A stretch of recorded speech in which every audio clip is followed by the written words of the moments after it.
Hi everyone, I'm Leon Thomas Lewick. Here's your political news roundup for Thursday, June 6th. The White House and even some members of Congress are moving today to justify the newly disclosed surveillance of Americans' phone records. It was disclosed this week that the Justice Department got a secret court order allowing it to get records of all calls using Verizon during a 3-month period. The contents of the calls were not involved, just the numbers, locations, times, and durations.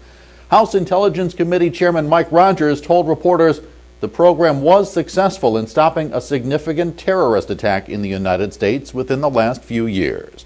Meanwhile, civil liberties groups and some politicians are calling the move an intrusion into private lives without just cause. The IRS was back in the hot seat on Capitol Hill and taking a beating from Congress. Tax officials were blasted by members of Congress for lavish spending at a number of employee conferences. House Oversight and Government Reform Committee Chairman Darrell Issa called the spending maliciously self-indulgent. The IRS is being investigated for spending $50 million on conferences between 2010 and 2012. Ferris Fink, who headed the division of the IRS that staged those conferences, apologized, saying the expenses were not the best use of taxpayer dollars.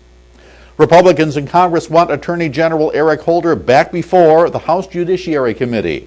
The members sent Holder a letter urging him to testify by the end of June. The Republicans said Holder's previous appearance and his department's responses since fail to adequately answer the questions Congress has about his May 15th testimony. At that appearance, Holder said under oath that he was unaware of the potential prosecution of the press in a case of leaks of classified information. A few days later, it was disclosed that Holder was involved in moves to get personal emails from a Fox News reporter. The congressman stopped short of issuing a formal subpoena for Holder's testimony. And New Jersey Attorney General Jeff Chiesa will be a senator from the Garden State until October.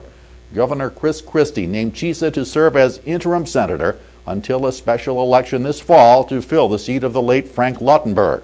Senator Lautenberg died this week at age 89. He was lying in state today at the U.S. Capitol building in honor of his 30 years of Senate service. Chiesa takes office on Monday.